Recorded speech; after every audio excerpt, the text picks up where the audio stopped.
Ora, se o que se prega é que Cristo ressuscitou dentre os mortos, como alguns de vocês afirmam que não há ressurreição dos mortos?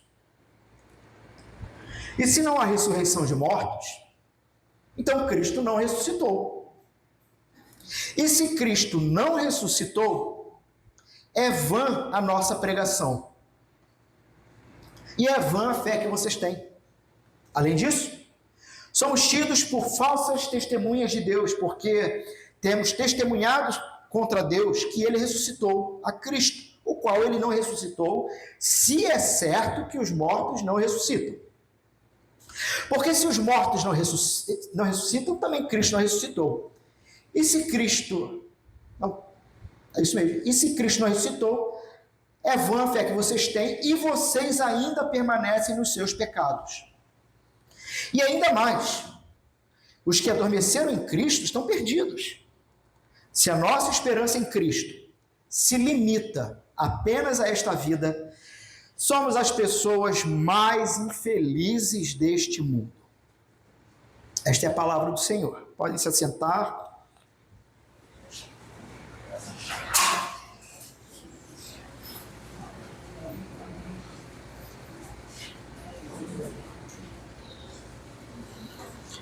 Meus irmãos, nós vimos no domingo passado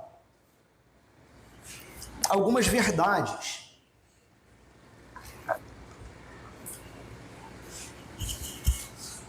e premissas do apóstolo Paulo. Um determinado evangelho ele foi anunciado à igreja de Corinto por Paulo. E mantenha sua Bíblia aberta. Nós vemos isso no verso 1. Confira comigo. E, meus irmãos, não tem como pregar uma carta, um texto de Paulo, com Bíblia fechada. Porque Paulo, ele faz argumentações lógicas incríveis e ele puxa temas e subtemas de coisa que ele já falou para fazer sentido o que ele está falando agora. Então, vocês precisam manter a Bíblia aberta.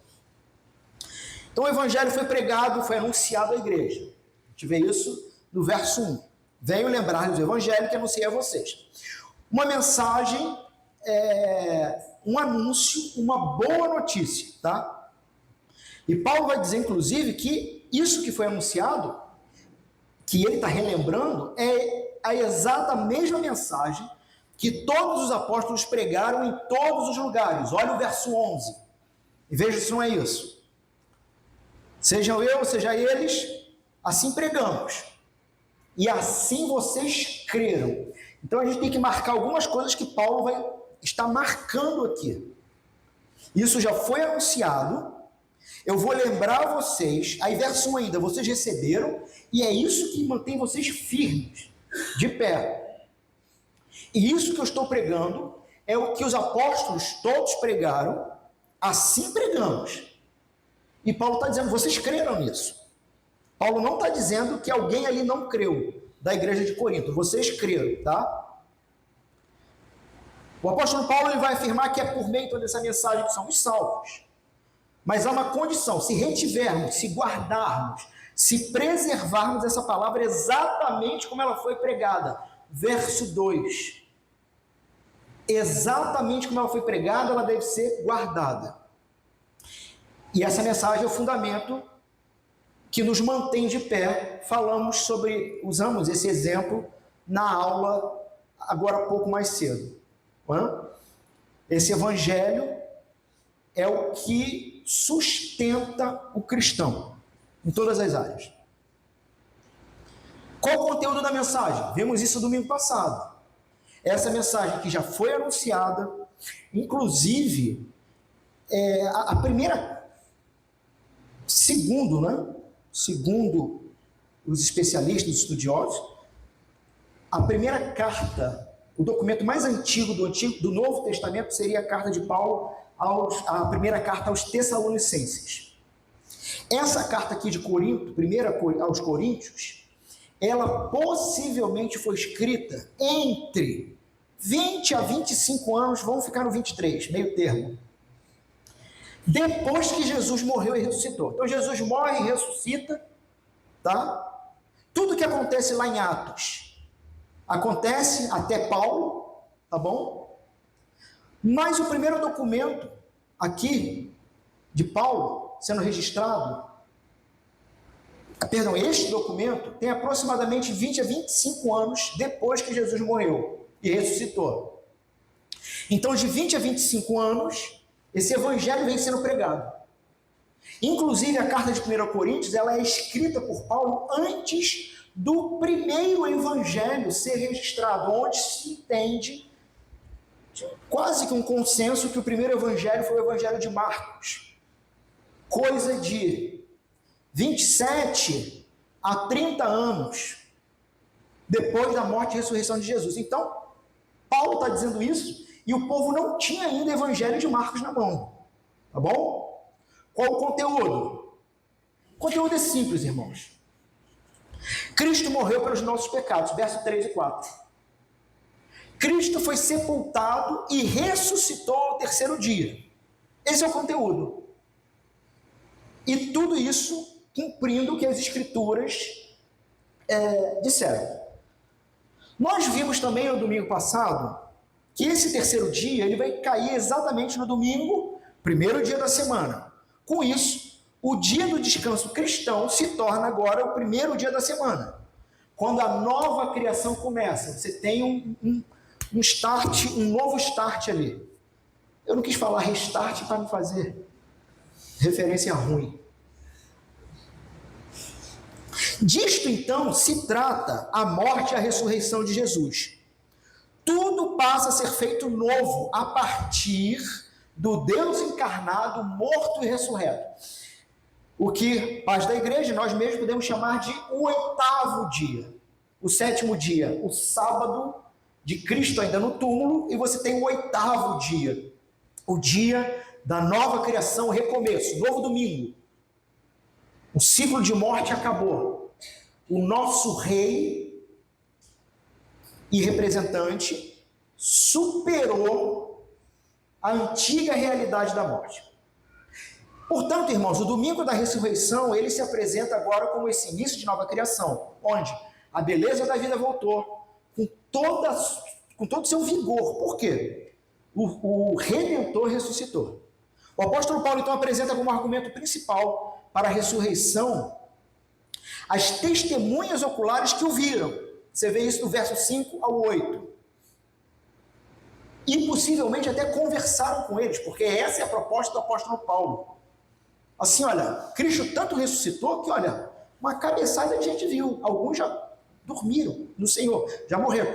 Mas a maioria ainda vive nos tempos de Paulo. Entre 20 e 25 anos, quando essa carta é escrita, uma grande maioria daquela multidão de gente que viu Jesus ainda estava comprando melancia na feira. E você poderia ir lá perguntar para a pessoa, pedir o testemunho. E aí, nos versos 9 a 10, na sequência, o apóstolo Paulo, ele se apresenta como testemunha viva do resultado da ressurreição de Jesus. Lembram-se qual é o tema da série? Como viver após a ressurreição. O apóstolo Paulo, então, aqui ele está se colocando como testemunha viva também do resultado. Era um perseguidor da igreja, mas pela graça de Deus se torna parte dessa igreja. A graça, então, gera visivelmente atitudes na vida do apóstolo. É visível, é concreto. Falamos isso domingo passado ou retrasado. Se a ressurreição é histórica e gera mudança histórica, o resultado dela precisa historicamente gerar mudanças claras, onde as pessoas olham para você e dizem, você era um, mas eu vejo que você é outro. E aí você completa, é pela graça. A graça está no meio, entre o que eu era e agora eu sou o que sou, do apóstolo Paulo. Então, respondendo essa pergunta, é o que estamos trabalhando, como viver após a ressurreição. Para essa pergunta, nós vimos no domingo passado e apresentamos o apóstolo Paulo como o paradigma ideal, colocando Paulo como esse paradigma, e não Jesus, por um motivo simples. Jesus não precisou se converter. Jesus sempre foi o Filho de Deus. Nós não, assim como Paulo. Então, para esta pergunta, Paulo é um paradigma melhor, como resposta. Nós chegamos à conclusão no domingo passado, que a ressurreição, que é a ressurreição, o argumento final do Evangelho. E esse Evangelho, ele não tem como objetivo mudar apenas o que você pensa ou o que você faz, mas mudar quem você é. Então, a ressurreição e a afirmação de fé na ressurreição, de fato, precisa mudar quem você é. Paulo vai dizer, na parte C do verso 10, finalzinho do verso 10 aí, e a sua graça que me foi concedida não se tornou, qual é a palavrinha que está aí? Vã. Alguém tem uma palavra diferente? Inútil. Perfeito. Eu não falei isso aqui do ano passado. Mas por que eu vou falar isso hoje? Porque esta palavra aqui, no português, vai aparecer 3 vezes no nosso texto. Mas no grego, esta que eu vou falar agora vai aparecer 2. Porque na terceira, quando a gente chegar lá no texto, a gente vai ver que é uma outra palavra, no grego, que foi traduzida igual. Ok? Gente, misturei muito. Hoje vai ser difícil, tá? Eu já estou afirmando para vocês que hoje vai ser difícil. A atenção aqui. Então, se você ver uma mosca, se você observar uma mosca, não a acompanhe. Foco aqui, tá? A sua graça que me foi concedida não se tornou vã ou inútil. A palavra aqui, no grego, para esta tradução, é kenos. O que é isso? Vazio, olha só, vã, destituído de verdade, destituído de riqueza espiritual, de alguém que se vangloria da sua fé como uma posse transcendente, mas que não tem fruto de verdade. Então, o que o apóstolo está dizendo? Essa graça que me foi concedida não se tornou sem fruto. Ela produziu e produziu muito. Muito.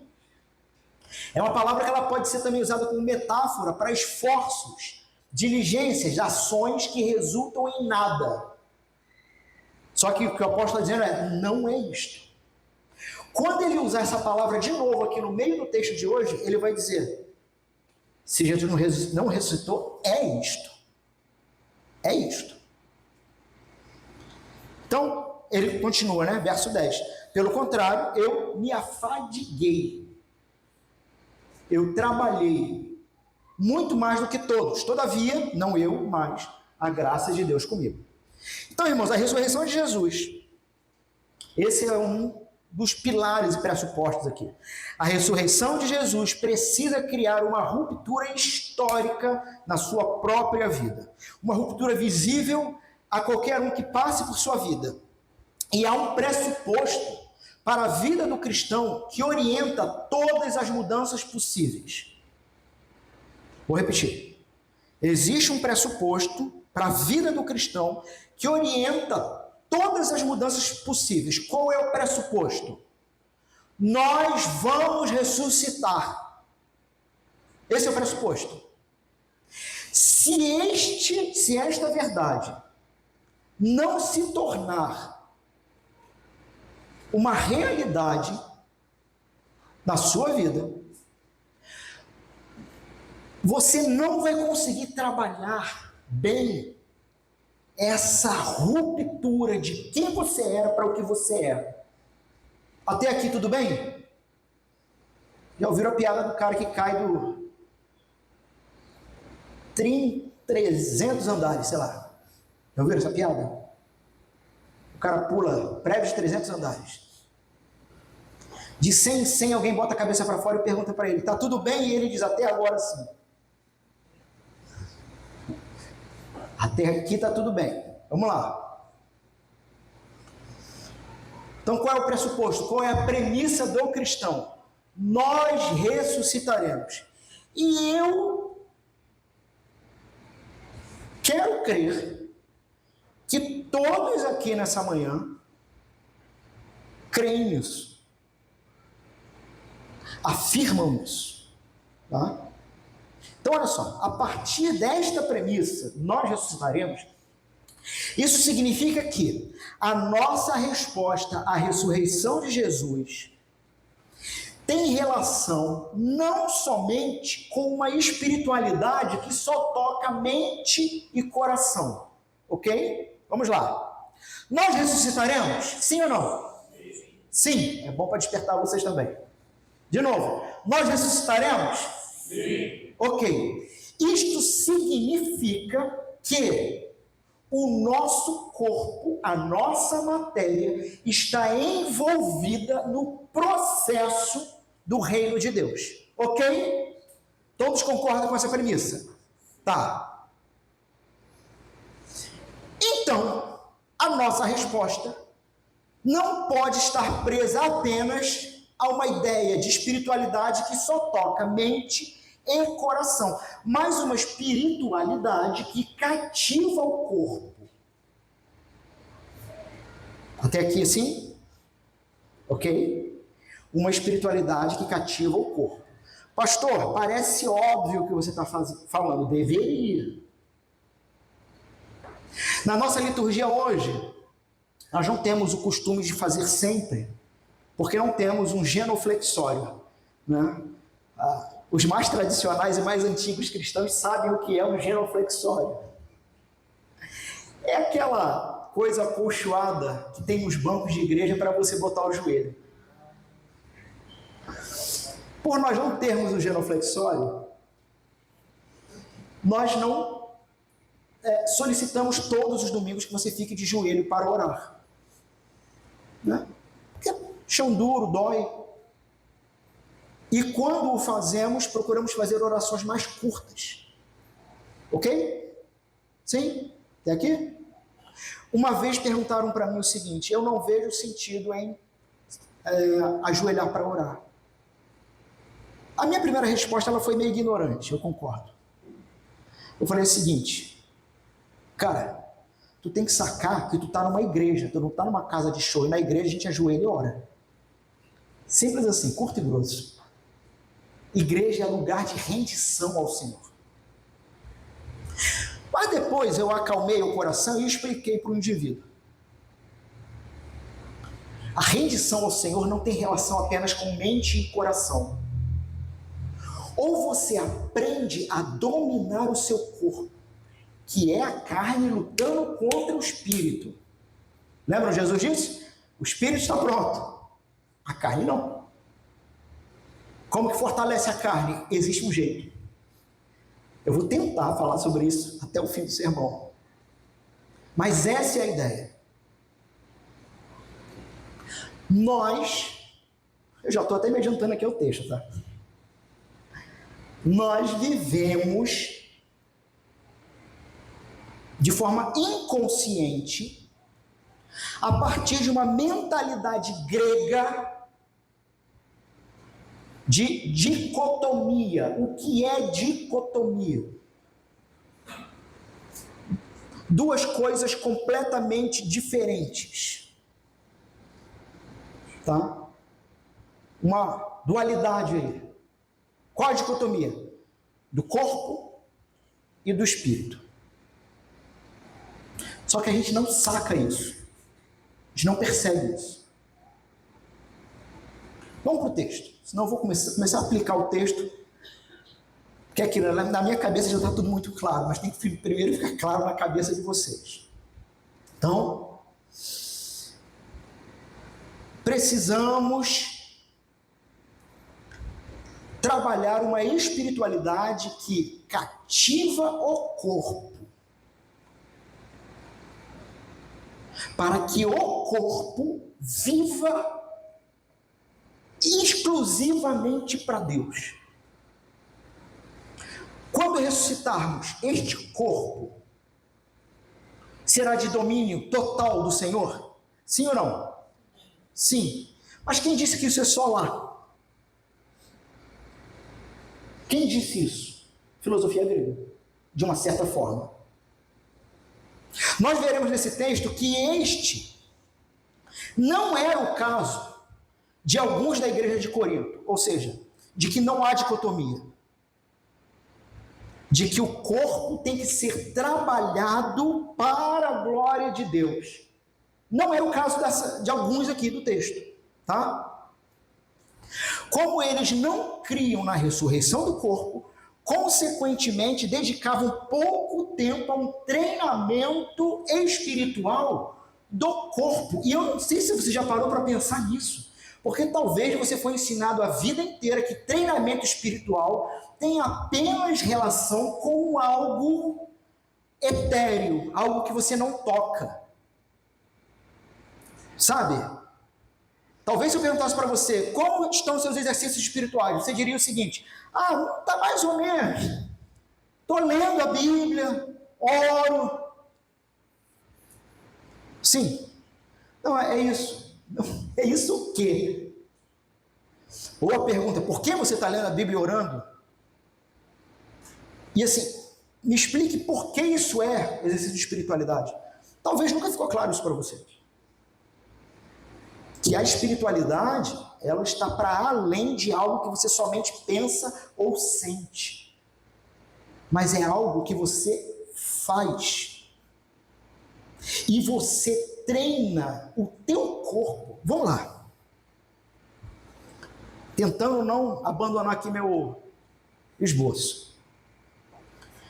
Quantos de vocês gostariam de... Não precisa levantar a mão, tá? É para você responder na mente.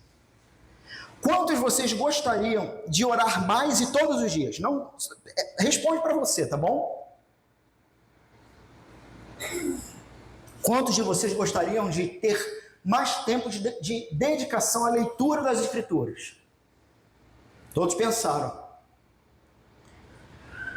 Considere, pare para pensar agora, a seguinte pergunta. Por que você não o faz? Você pode ter várias respostas para isso, mas a sua resposta vai ter relação com materialidade. Falta de tempo no trabalho, materialidade, não é espiritual. O espírito quer, mas a materialidade desse mundo caído me causa uma situação em que eu não consigo. Faz sentido isso que eu estou falando? Aí o sujeito vai falar da falta de tempo, aí vai falar de trabalho, vai falar de estudo.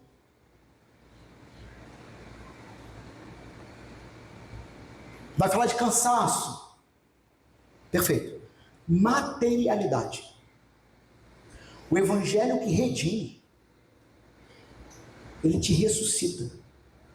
Significa que a materialidade precisa ser trabalhada para a glória de Deus em todas as esferas, em todos os âmbitos. E aí o teu corpo que está cansado, ou o teu coração que está aloprado por dinheiro, que está necessitado de um bem, ele vai ver mais valor no que pode te proporcionar materialidade do que espiritualidade. E por isto você não cresce, não amadurece. Porque você não está, como diz o apóstolo Paulo em outro momento, esmurrando o próprio corpo. Se ajoelhar para orar é esmurrar o corpo. Irmãos, não tem ditado mais certo. Ajoelhou, tem que rezar. Você está naquele dia que tu está mal, que você pensa até que a oração bate no teto e fica, que tu até pergunta, será que tem alguém me ouvindo? Ajoelha. Ajoelha. Vai para um quarto, fecha a porta, ajoelha, fica quieto. Fica quieto. Meu amigo, até um ateu vai dizer o seguinte, olha, eu não sei se você está aí, eu não acredito, mas vai falar com ele. tá de joelho, o cara obrigou o corpo a se dobrar diante do soberano. Qual é o nosso problema? Vamos ver esse problema aqui em Corinto. É que nós afirmamos crer em algo que na prática não nos leva à ação. Qual é a ação? O corpo vai ressuscitar? Sim ou não, irmãos? Sim. Se ele vai ser de Jesus, pleno e perfeitamente santo lá, por que eu já não estou treinando este corpo aqui? Está fazendo sentido? Sim? Vamos caminhar. Eles não criam na ressurreição do corpo, consequentemente dedicavam pouco tempo a treinamento espiritual para o corpo. E você vai ver toda a situação disso dos capítulos iniciais de 1 Coríntios até o capítulo final do capítulo 14. Sabe que aqui é uma armadilha, né? A gente bota ali exatamente as pessoas que cochilam, não é o caso hoje, né? Mas tem que começar a botar quem cochila ali. Porque no meio do caminho cai aquela água gelada, o irmão dá até glória. Sente um arrepio na espinha, acha que é o espírito. É água gelada batendo.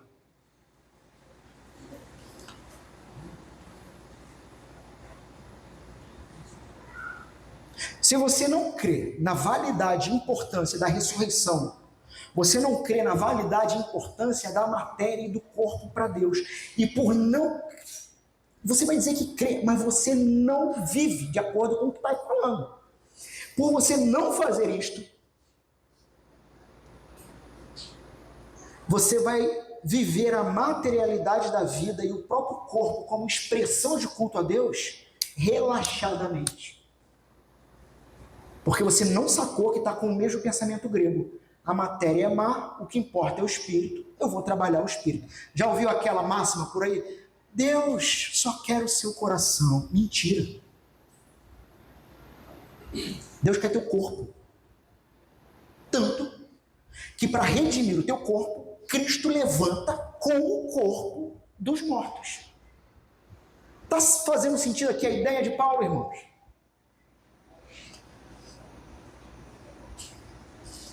Então, novamente, qual o problema aqui? Talvez você olhe esse texto de maneira um pouco superficial e pense assim, o problema aqui nesse texto, do verso 12 ao 19, é que eles não criam na ressurreição de Jesus. O problema é esse. Porque o apóstolo Paulo vai argumentar o tempo inteiro da ressurreição de Jesus. E se eu disser para você que o problema do texto não é esse, irmãos? E olha, incrivelmente não é esse. O problema do texto não é que eles não criam na ressurreição de Jesus. O problema deles é que eles não criam na ressurreição deles. Vamos ao texto, olha só. O que os coríntios estavam questionando? Paulo está dizendo, vocês afirmam que Jesus ressuscitou, mas que nós não ressuscitaremos. O que eles questionavam? O problema não era exatamente quanto à ressurreição de Cristo, mas sim quanto à possibilidade de uma ressurreição futura. Esse é o problema do texto. Por que isso, Alan? O apóstolo Paulo vai dizer o seguinte, se se prega que Cristo ressuscitou dos mortos, esse é o verso 12. Se o que se prega é que Cristo ressuscitou dentre os mortos,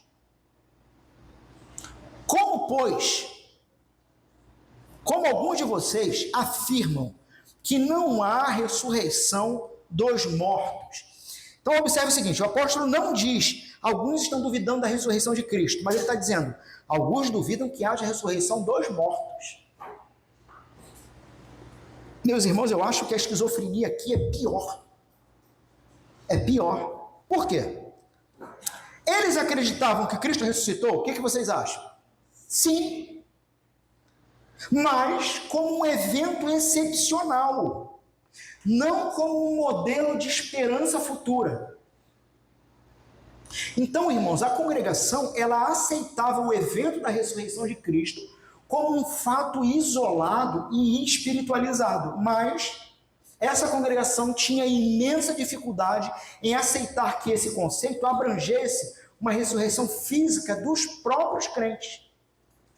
Então, eles acreditavam que os crentes iriam ressuscitar? Não. Não acreditavam. Veja, verso 19, me acompanhe.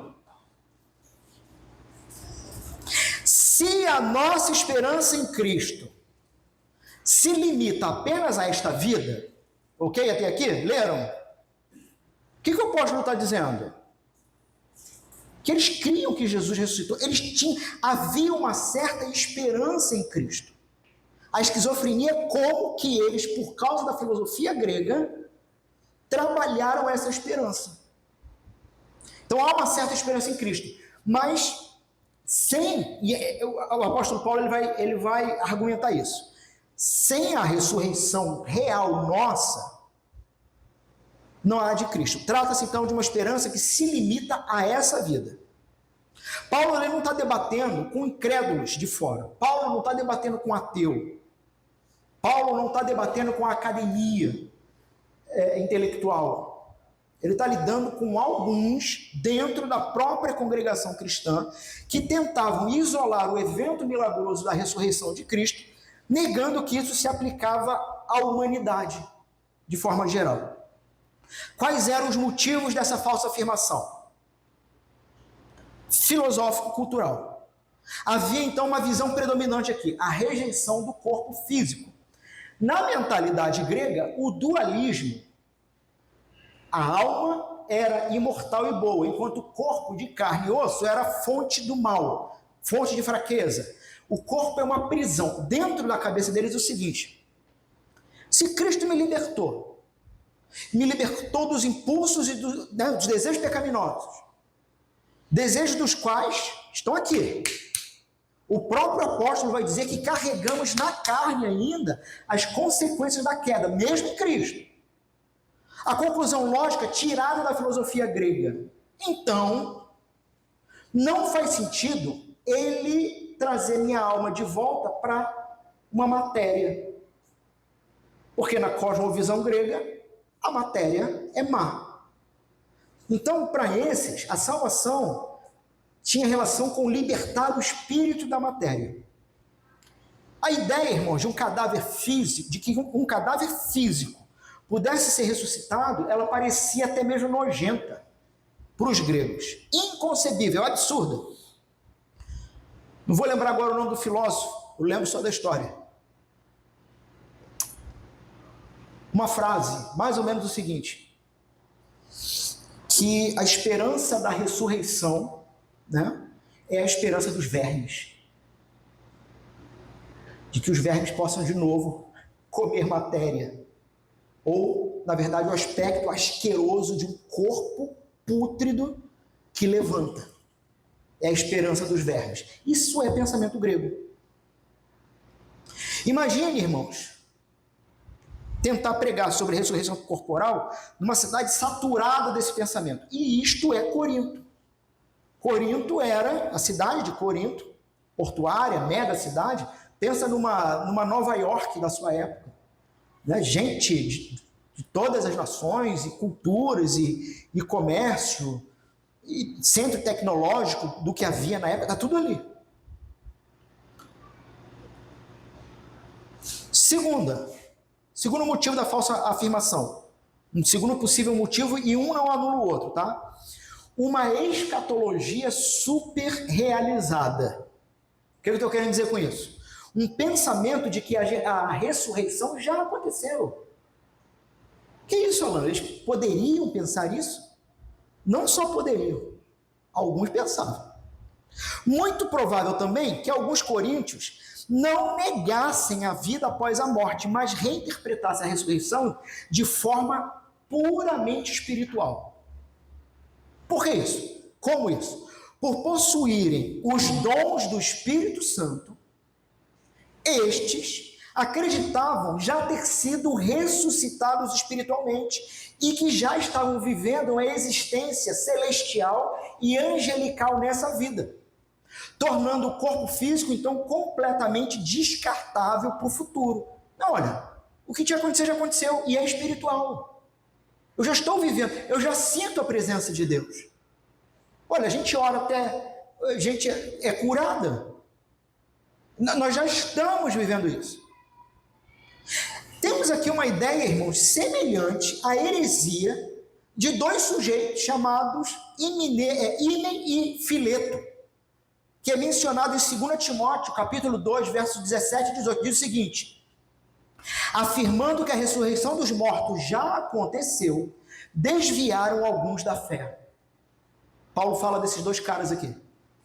Afirmando que a ressurreição dos mortos já aconteceu. Para eles, esses dois camaradas, assim como possivelmente alguns de Corinto, a ressurreição então já era um fato passado, tornando a futura ressurreição de um corpo físico irrelevante, desnecessário. Não precisa, já estamos vivendo isso. Terceira possibilidade, e uma não anula a outra: a negação de qualquer vida após a morte, uma influência dos epicureus e dos saduceus, uma influência de uma escola filosófica grega e de uma escola teológica judaica, tá? Uma terceira vertente argumenta que alguns coríntios negavam qualquer tipo de existência após morte, sob influência epicureia ou saduceia. Nesse caso, a morte seria o fim absoluto e irrepreensível. E Paulo vai literalmente falar isso no verso 32. Comamos e bebamos. Vamos morrer. Por quê? Não tem mais nada. Paulo vai falar isso. Então é possível também essa vertente estar infiltrada no meio da igreja. Então, comamos e bebamos não é apenas uma tentação, mas uma lógica coerente dentro desse pensamento. Mas o mais certo é que você tem aqui uma pluralidade de visões, uma mistura. A igreja de Corinto, então, é marcada por facções desde o capítulo 1. O grupo citado por Paulo, alguns dentre vós, do verso 12, provavelmente não era homogêneo. Alguns epicureus negando tudo, outros proto-gnósticos espiritualizando a ressurreição, outros simplesmente gregos lutando contra a ideia da matéria física no céu. O consenso, irmãos, entre os comentaristas é que o ponto de partida de Paulo com a igreja, que é a ressurreição histórica, não é o alvo de ataque deles. O alvo era a ressurreição futura deles. Todos comigo até aqui? Sim? Não tá. E aí Paulo vai usar a argumentação lógica. É sensacional isso aqui. A gente só não vai poder gastar muito tempo com todos os detalhes da argumentação, mas é uma argumentação lógica. Paulo vai apresentar um dominó, uma ideia de um dominó, né? Se você está afirmando que não existe uma peça do dominó, esta afirmação necessariamente precisa derrubar questões anteriores. E se derrubar questões anteriores, meu amigo, nós temos 7 problemas. 7 problemas. Então vamos lá.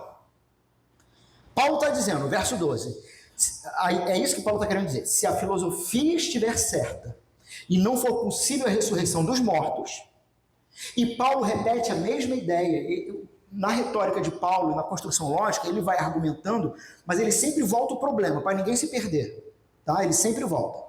Então lá no verso 15, na parte final, e no verso 17, ele vai de novo voltar a isso. Se é verdade que os mortos não ressuscitam, então há uma catástrofe estrutural que a negação da ressurreição causa ao cristianismo. Não se trata, irmãos, de remover uma pedra isolada do edifício da fé. Uma pedra que pode parecer incômoda. Se a ressurreição for tirada, tudo cai. Então a argumentação lógica de Paulo vai expor 7 consequências desastrosas e em cadeia, destruindo toda a base teológica e toda a experiência da igreja. De novo, fazendo paráfrase aqui, apóstolo Paulo. Se é verdade, como vocês estão dizendo, que mortos não ressuscitam, então, primeiro, o próprio Cristo não ressuscitou, mas permanece morto. Verso 13. Se você está me dizendo que nós não vamos levantar do túmulo, a consequência disso é que se mortos não levantam do túmulo, Jesus também não levantou. Vocês se afirmam cristãos, creem na ressurreição de Jesus, possivelmente conversaram com as testemunhas oculares.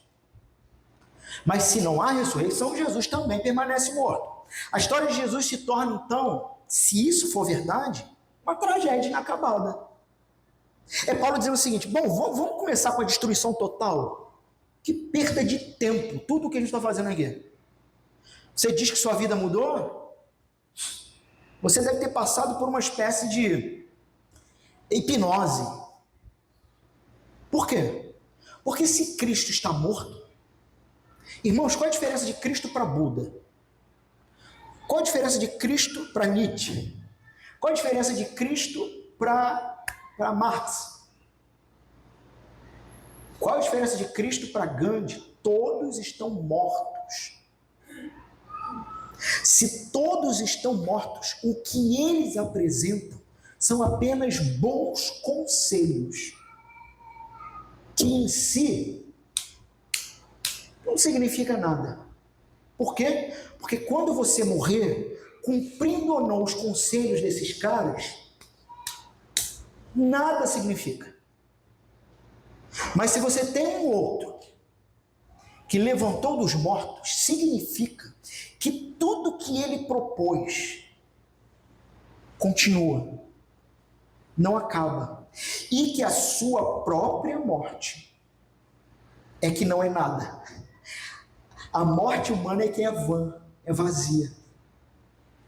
Por quê? Não nos amedronta e não significa, de fato, que acabou. Então, o Salvador morto, ele não serve para nada. Vocês querem ficar e essa era a ideia deles, né? E isso está dentro da argumentação de Paulo. Vocês querem ficar com a afirmação de um Salvador vivo, mas estão ignorando uma forma de viver no qual o próprio corpo tem importância.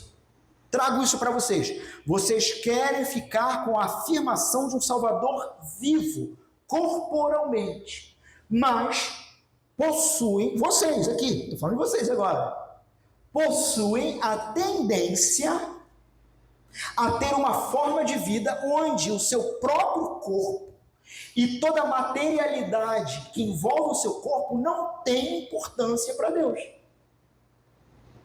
Você quer o Cristo vivo, mas você não quer redimir a matéria.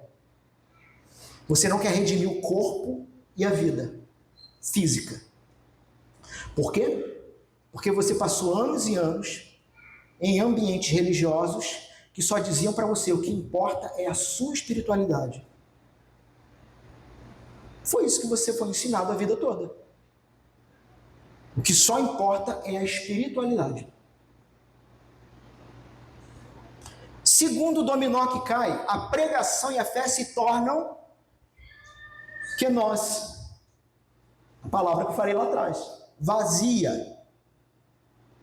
Verso 14 e verso 17, parte A. Se Cristo não ressuscitou, a proclamação apostólica e a fé dos coríntios perdem completamente substância. A pregação, então, ele está dizendo, a nossa pregação, dos apóstolos, ele está dizendo, não passa de casca vazia, oca. Não tem conteúdo. Assim como a fé de vocês. Tanto a pregação quanto a fé não passam de vazio, sem sentido. Irmãos, a fé, ela é resultado do conteúdo da mensagem. É por isso que quando vocês ouvem mensagem, seja aqui nessa igreja, seja em qualquer lugar, vocês precisam estar visceralmente atentos ao conteúdo, porque este conteúdo vai formar você, querendo você ou não. Você vai ser formado pela narrativa, pelo conteúdo. Portanto, você tem que estar atento, porque a fé é resultado do conteúdo. Se o conteúdo é uma casca de nozes que você quebra e está oca, está vazia, a sua fé vai ser um espelho disso aí. Um reflexo disso aí. Então é isso que Paulo está dizendo para eles. A salvação é ilusória. Acreditar no que dizemos, porque era loucura. Vou perguntar de novo. Eles duvidavam da ressurreição de Jesus? Não. E Paulo disse, o evangelho é isso. Morreu pelos nossos pecados, foi sepultado, ressuscitou 3 dias depois, como diz as escrituras. E um monte de gente viu. Alguém aqui duvida? Não. Não. Aí Paulo está dizendo, cara, mas não faz sentido isso.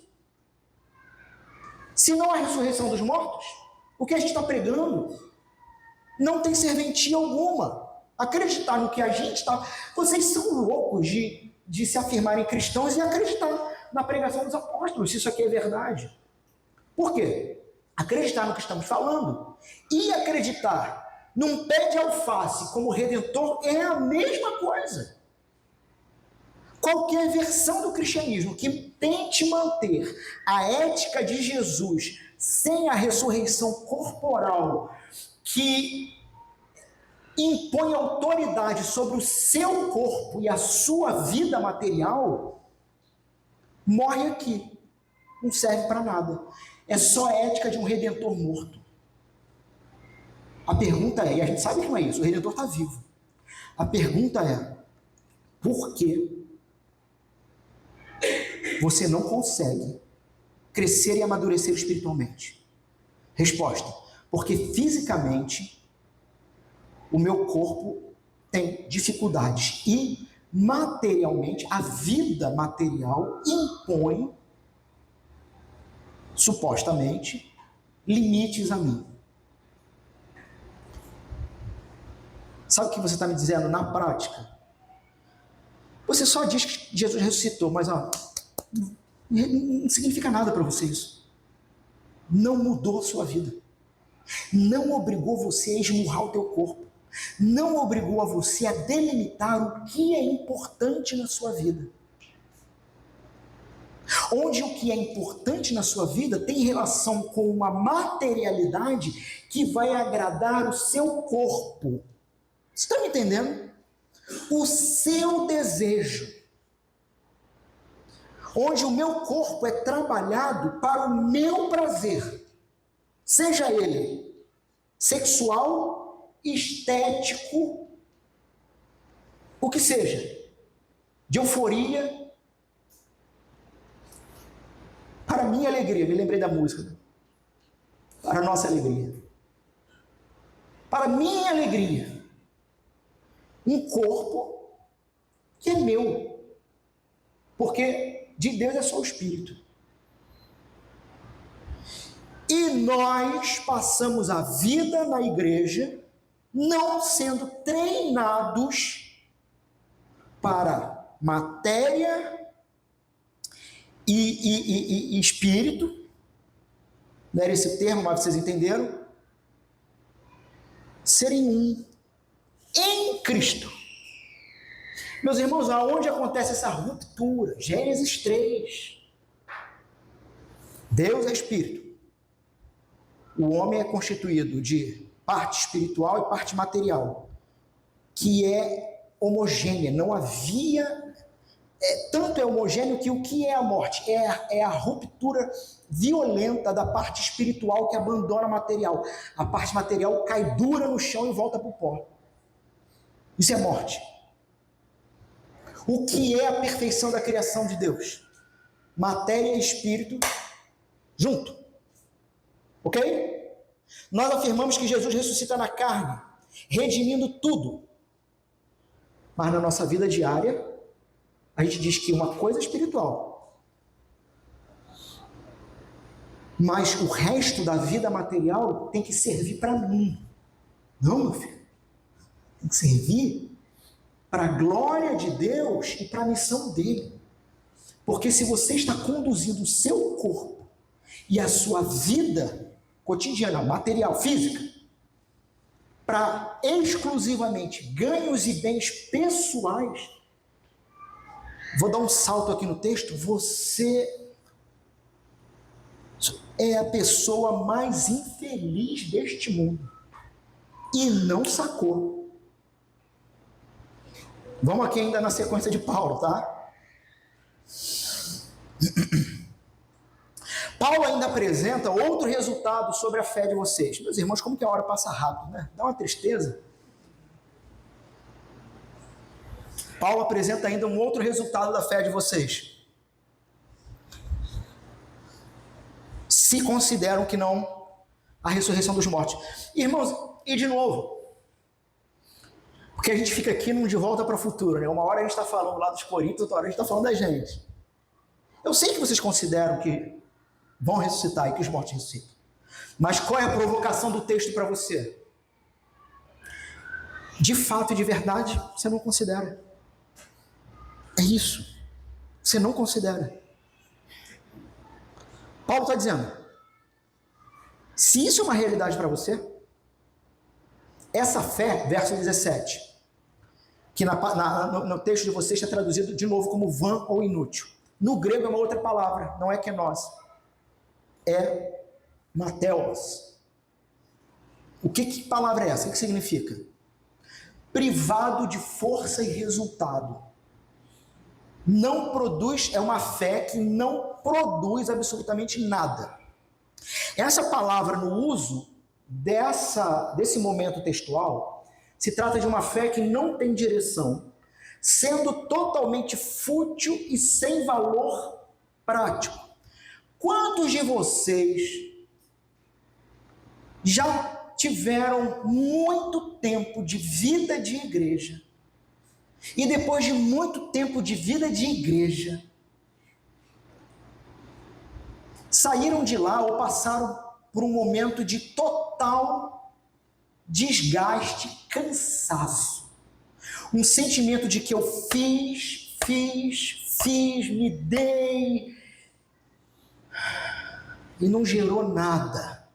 Mateus, uma fé que naquele local religioso te ensinaram a praticar, mas que, como não levava em consideração vida, só espírito, não serviu para nada e só te cansou.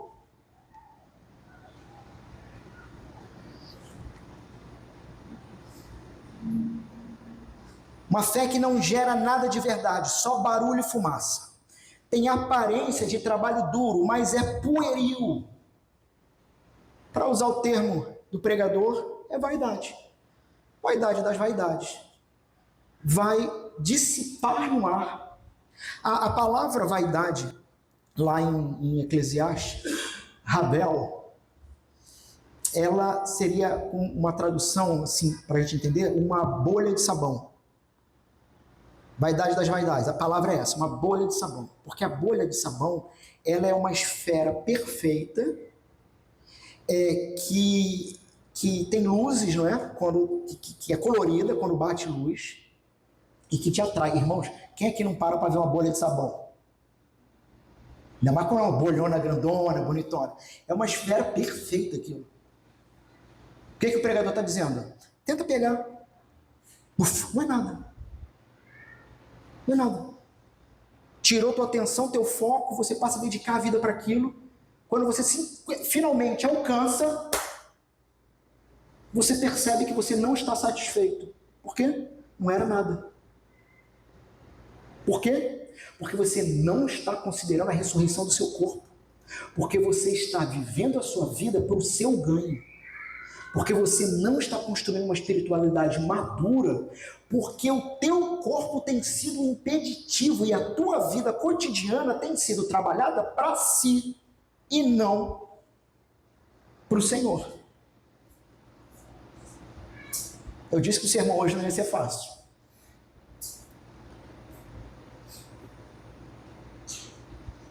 A palavra aqui, então, é como uma ideia de uma engrenagem.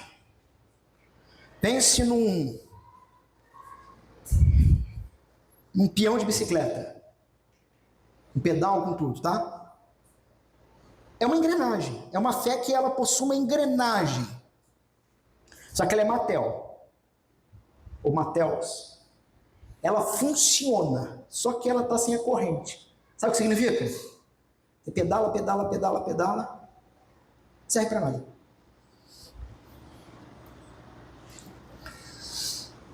Terceiro dominó que cai. Os apóstolos são falsas testemunhas. Verso 15.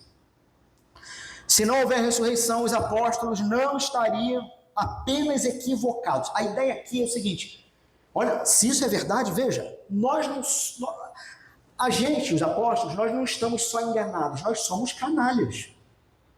Não é uma ideia de que a gente se enganou, não.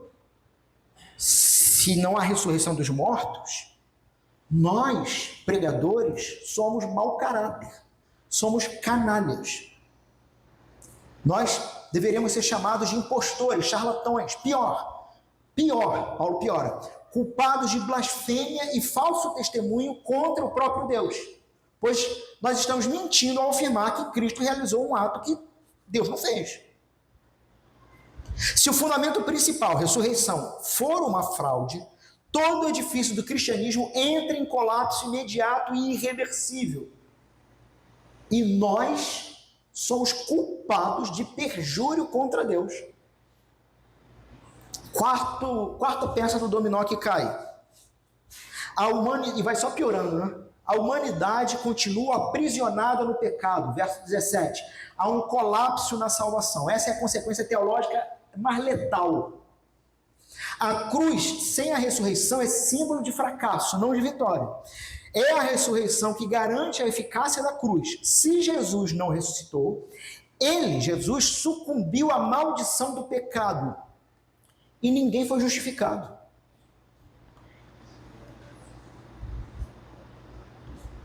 A tirania satânica foi definitiva na terra. E nós, cristãos, continuamos perdidos, sem perdão. Toda a moralidade, toda a retidão ética de um cristão, sem uma vida que honra a ressurreição, é construído sobre a areia movediça. Porque quando vier o dia mau que todos nós passamos, sempre tem a ver com questões materiais. Não, entenda o que eu quero dizer material. Eu não estou falando de bem, eu estou falando de realidade cotidiana. Vem de questões que não foram entregues a Deus, mas que eram trabalhadas sob o meu controle para o meu bem. Toda a moralidade, toda a retidão ética de um cristão, sem uma vida em que o corpo é trabalhado para servir a Deus e tudo que envolve é trabalhado para servir a Deus, é areia movediça. Por quê? Porque quando vier desgraça, tu vai ficar desgraçado. Eu falei isso no nosso grupo. Botei lá uma mensagem para os homens, né? É que novamente eu aliviei algumas coisas que eu queria ter dito, mas aqui eu vou dizer. O dia que o teu casamento desgraçar, não venha pedir para o pastor fazer um milagre para algo do qual você nunca cuidou. Você nunca se importou. Você nunca geriu. Você nunca assumiu a sua responsabilidade sobre aquilo e agora quer que o pastor resolva? Tu está desgraçado. Porque a sua construção de fé não envolveu tudo da realidade. Porque você foi ensinado que o que importa é só a espiritualidade. Entenderam? É isso que eu queria dizer naquela mensagem.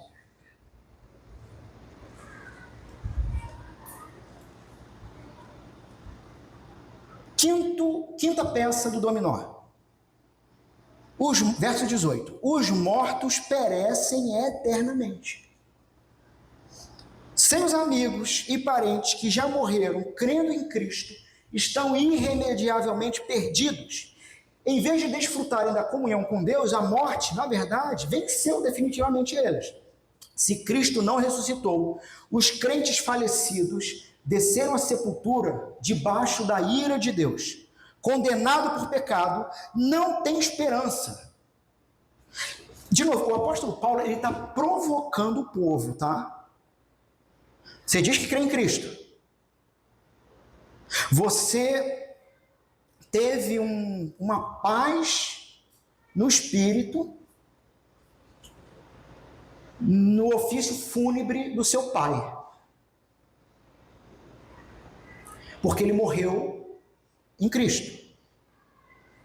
Mas você também diz que não é a ressurreição dos mortos, ou você não honra a ressurreição física na sua própria vida. É Paulo provocando. Deixa eu te falar uma coisa. Aquela paz que você disse ter quando enterrou um ente, irmão, esquece. Esquece. Porque se não há glorificação e honra na carne e na vida comum, teu parente, teu amigo, está assando no inferno. Por quê? Porque está debaixo da ira de Deus. Sétimo. Ele falou dos mortos, agora os vivos, verso 19. Os cristãos vivos, então, são dignos de pena. Se a promessa cristã se limitar apenas a esta vida terrena e não houver eternidade nem ressurreição, os cristãos são as pessoas mais infelizes e miseráveis do mundo. Por quê? Por suportarem perseguições, aflições diárias, renúncias em nome de Cristo. Eles estariam jogando a vida fora por uma mentira. Nesse cenário, o hedonismo dos incrédulos faz mais sentido. De novo, como o apóstolo Paulo disse, comamos e bebamos, porque amanhã morreremos. É melhor ser como eles, pô. Se é para ter a vidinha safada que você está vivendo, se dizendo cristão, é melhor ser ateu. Porque essa vidinha medíocre não representa a glória da matéria sendo resgatada pela ressurreição do Senhor da matéria, da existência. Eu sei que eu corro o risco aqui de, nas argumentações, às vezes parecer muito subjetivo, mas eu não encontrei outra maneira de falar isso.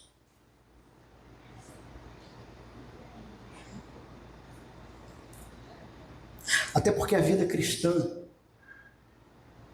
ela se trata da união do objetivo e do subjetivo, da matéria e do etéreo, do espiritual. O que foi rompido em Gênesis 13 em Cristo é reconectado. Somos chamados para um novo reino, onde nesse novo reino não há dicotomia.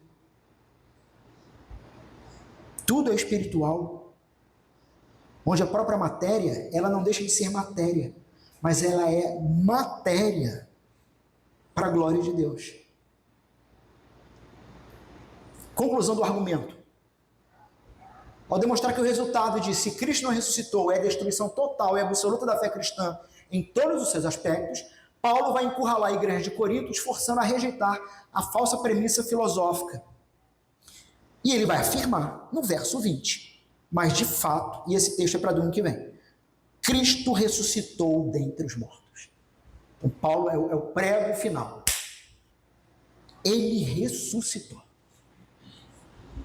Paulo expõe aqui a dissonância cognitiva dos coríntios. Eles queriam benefício do Cristo ressurreto, mas queriam manter sua visão de mundo secular, que o corpo não importa, que a matéria é descartável. Paulo está dizendo, a teologia de vocês tem que ser coerente. O que aconteceu com o corpo de Cristo define o que vai acontecer com o de vocês e com todo o mundo material, tudo será redimido. A pergunta é, o que aconteceu na ressurreição? A ressurreição é Jesus dizendo, eu comprei, agora é meu. É dizendo para você e o seu corpo não é seu, eu comprei o seu corpo. Eu levantei o seu corpo dos mortos como seu representante, portanto, o seu corpo não é mais seu, o seu corpo é meu. Eu comprei tudo que o seu corpo pode tocar e se relacionar nessa terra. De novo, Abraham Kuyper, não há um átomo sequer na existência da criação que Cristo não diga, é meu.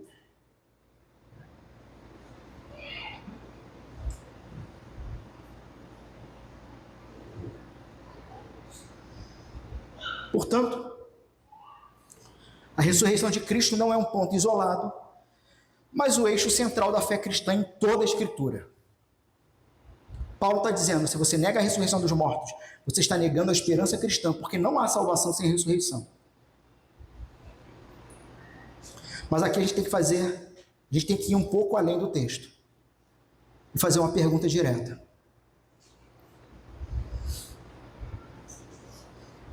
E eu vou praticamente pular para as aplicações, tá? Será que os cristãos hoje continuam afirmando a ressurreição de Jesus, mas negando na prática ressurreição corpórea? Irmãos, eu acho que eu não preciso argumentar mais isso com vocês. Eu acho que eu já fiz toda a argumentação. E você que tem que responder isso. Será que você, hoje, cristão, afirma a ressurreição de Jesus, mas na prática nega a remissão da matéria, a remissão do seu corpo? Eu teria mais 4 páginas de argumentação aqui, mas eu acho que não precisa. Talvez a gente precise para alguma coisa agora prática para finalizar.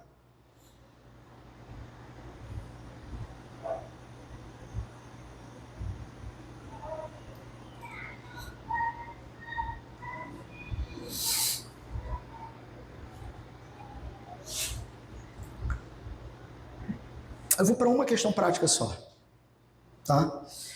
Eu falaria aqui sobre 3 heresias modernas, tá bom? O saduceísmo funcional, um evangelho que muitos afirmam crer, mas que só serve para aqui e agora. Então, o mesmo problema dos saduceus lá, nós temos aqui. Um tipo de fé que só serve para aqui e agora. Não vou ter tempo de desenvolver isso. Uma segunda possível heresia moderna, um novo gnosticismo. Um corpo que fica no armário. E essa ideia nasceu da cabeça do Berg. Eu achei espetacular. É como?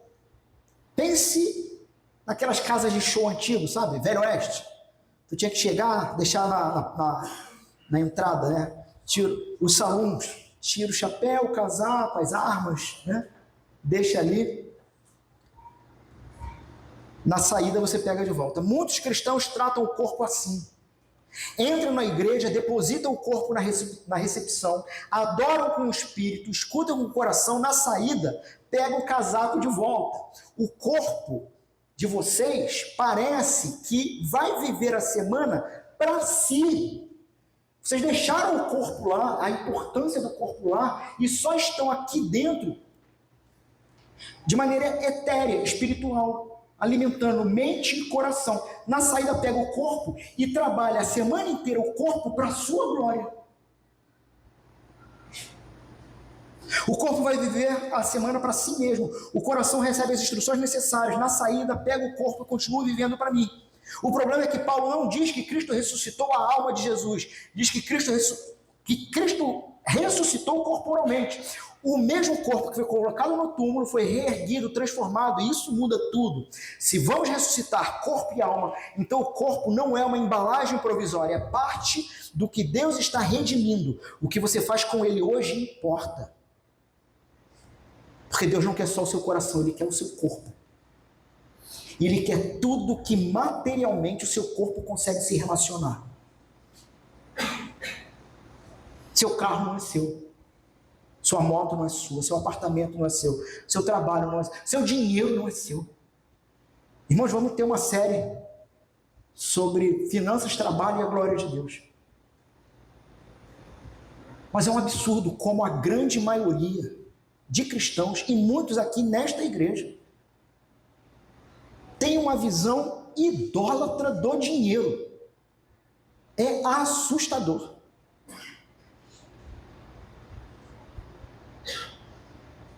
É o sujeito que diz o seguinte: não, o dízimo era só do passado. Só que normalmente quem fala isso deveria ser coerente, porque se o dízimo é só do passado, do Antigo Testamento, então no Novo Testamento é para dar tudo, sem restrição. Só que o cara que tem o discurso dízimo é só do passado não dá R$1. Nunca. E continua com esse discurso. Não. Hoje você só tem que ser generoso.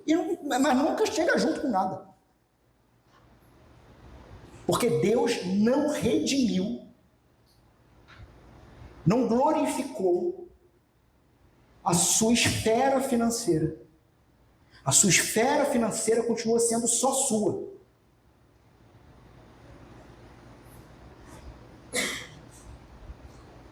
A ressurreição de Cristo reivindica o seu escritório. Você nunca pensou nisso, gente? A ressurreição de Cristo reivindica sua conta bancária, reivindica sua agenda, reivindica sua alimentação. A ressurreição de Jesus reivindica a sua sexualidade.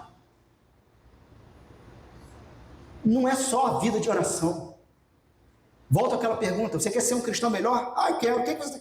Não, eu acho que eu tinha que orar mais, eu acho que tinha que ler mais a Bíblia. Meu irmão, a ressurreição de Jesus reivindica, não é só a sua oração, não. Reivindica tudo. Falei da mentira, né? Gente que diz: Deus só quer o coração. Mentira. Jesus comprou e redimiu tudo. Ele quer seu coração, seu espírito, seu corpo inteiro. A modernidade repetiu Corinto de outro jeito. Vivemos num tempo em que o eu autêntico é o espírito, a mente, a identidade, corpo é só matéria. Não vou aprofundar aqui, que a gente não tem tempo. Terceira heresia, que eu só vou mencionar: a casca vazia, o que é nós, a fé que não produz nada. Se nós só tivéssemos culto pela manhã, o que eu ia propor? Como se fosse um teatro, né? Irmãos, vamos sair, vamos almoçar, depois a gente volta para finalizar. A gente não pode fazer isso. Uma fé que não produz nada, nada. Casca vazia. Quarto, a esperança escapista, a fuga da paralisia. Há uma versão de espiritualidade que parece muito devota, mas no fundo é uma forma de covardia teológica. É a versão: um dia minha alma vai para o céu e vai fugir deste mundo mau. O problema é que esse cristão perde a força para lutar aqui. Se tu só está preocupado com o lá, você se torna um covarde aqui, um frouxo aqui. Se este mundo é apenas um corredor para a fuga, por que investir então? Por que se envolver com justiça? Por que trabalhar com excelência? Por que cuidar do corpo? A ressurreição garante que o sofrimento atual não tem a última palavra. A redenção de Deus é total, corpo e alma. O sofrimento presente não é a conclusão da história. Aqui é para aqueles que sofrem. É o capítulo antes da virada. Isso não é otimismo vago, é a promessa concreta de que Deus vai redimir o mundo material e não aniquilá-lo. Isso faz toda a diferença na vida real. Um membro ansioso ou deprimido que só tem a expectativa de escapar vai perder resistência com o tempo. A ressurreição injeta esperança sólida, não a esperança de sair do mundo, mas a esperança de que esse mundo está sendo redimido e de que o seu sofrimento presente está sendo absorvido por aquele que venceu a morte com o próprio corpo. O seu sofrimento presente, seja ele uma doença, uma enfermidade do corpo ou da mente, seja uma angústia, seja um desejo que o Senhor não cumpriu até hoje, e pode ser que não cumpra, Tudo e qualquer coisa precisa ser entendido como algo que está sendo absorvido por aquele que venceu a morte com o corpo, redimindo toda a criação. E aí eu tenho paz. Aplicação. 3 perguntas para a semana. O que seu evangelho precisa para continuar fazendo sentido? Avalie honestamente. Se o cristianismo não lhe desse sucesso, isso aqui é sério. Se o cristianismo não te desse sucesso, conforto ou paz mental imediata, mas só perseguição e uma promessa, ressurreição, eu te pergunto, valeria a pena? Você continuaria sendo um cristão? Se a resposta honesta for não, sua fé está ancorada no lugar errado. E meus irmãos, isso não é uma condenação, é um diagnóstico. É o ponto de partida para se reorientar. É ser muito honesto com essa pergunta. Se a promessa de Jesus para você fosse apenas perseguição, mas haverá uma ressurreição, tu ia topar? Se desafie. Se o meu Cristo só me dá apoio psicológico nessa vida e os benefícios materiais que eu esperava não chegam, o que sobra? Se a resposta for quase nada, você está vivendo o versículo 19. Você até tem esperança, limitada a essa vida. Sua fé só é robusta no momento do louvor, mas é louca quando você precisa tomar uma decisão financeira que envolve renunciar um luxo por amor a Deus ou ao próximo. É a nós oca, que ela tem aparência, tem casca, mas não tem nada dentro. Segundo, onde o seu corpo passou a semana? Irmãos, faça aqui uma investigação honesta, uma anamnese. Seu corpo, essa semana, trabalhou para quem? Suas horas, seu dinheiro, sua energia foram consumidos para a sua própria alegria ou pelo serviço ao próximo e glória de Deus? A ressurreição do corpo foi ignorada na prática dessa semana? Se vamos ressuscitar com os corpos inteiramente vivos para Deus, isso não é apenas para lá e então, mas é para aqui e agora. O mundo, ou o modo como você trata o seu corpo hoje, é um ensaio para o novo céu e nova terra. Esse corpo vai ser erguido para a eternidade. Você está treinando o seu corpo? Se vamos ressuscitar, teremos os corpos inteiramente vivos para Deus. Isto não é apenas lá, mas aqui.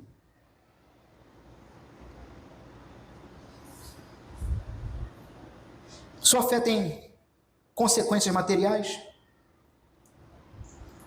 Se o evangelho não ditou nenhuma decisão financeira sua, no seu último mês, nenhuma generosidade que custou algo, nenhuma renúncia com preço real, se pergunte se sua fé de fato tem substância ou é uma engrenagem que faz com que você trabalhe a vida toda e não veja realmente o fruto do seu trabalho porque não serve para nada.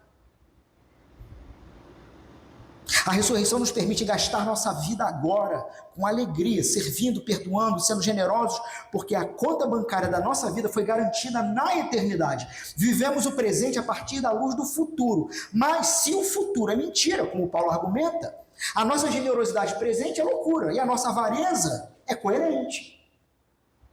Fé que não molda o que você faz com o dinheiro e com o corpo não é fé robusta, é decoração. Tem aparência de engrenagem, gira com bastante barulho, mas não está conectado com nada que se mova de verdade. Uma palavra para quem está sofrendo, quem está carregando um peso pesado nessa semana, uma doença, um luto, uma decepção que não passa. Ouça isso. O sofrimento presente não tem a última palavra. A redenção de Deus é total. Ele não redime apenas a sua alma enquanto o corpo apodrece. Ele redime tudo. Isso muda como você atravessa o sofrimento. Não é fuga, é resistência com esperança. Você pode suportar o que é temporário quando sabe que o permanente está garantido. A ressurreição de Cristo é a garantia de que a morte não vence e de que o que Deus começou em Cristo, Ele vai terminar em você. Porque o que está em jogo nesse processo, veja, não é nem você, mas é a glória dEle. E pela glória dEle, por amor do nome dEle, o que Ele começou em você, Ele vai terminar. Ele vai terminar, Ele não vai deixar você viver como você quer viver para sempre. Ele vai mexer com você. Ele vai mexer com você, porque Ele está redimindo tudo. Tudo.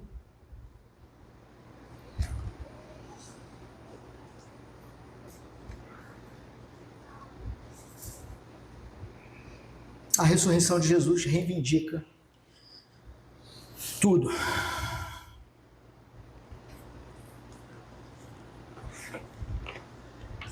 Se você pudesse dar uma nota para a sua espiritualidade, de 0 a 10, quanto você daria? Só pense. Pensou? Agora justifique essa nota para você. Por quê? Por que 3? Por que 5? Por que 8? Espero que não tenha nenhum louco aqui que tenha dado 10.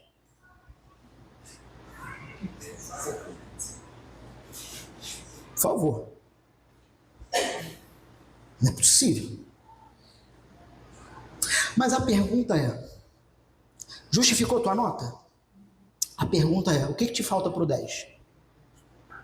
O que você precisaria para ter o 10? A sua tendência vai ser dar aquela resposta que tem muito mais cara de espiritualidade. Eu só preciso ler mais a Bíblia e ter mais tempo de oração. O problema é que ler a Bíblia, ter tempo de oração, ou ter a prática do jejum, ou outros exercícios de disciplina espiritual, na tua cabeça é um fim em si mesmo para você ser mais espiritual. E você não consegue fazer isso. A resposta para como eu chego no 10 é mudar a pergunta. Como eu me torno mais parecido com Jesus? Resposta. Não só espiritualmente, mas se Jesus é o Deus encarnado que morre, é sepultado com o corpo e ressuscita com o corpo, eu trabalho o meu corpo para o meu corpo e tudo que meu corpo interage seja parecido com Jesus.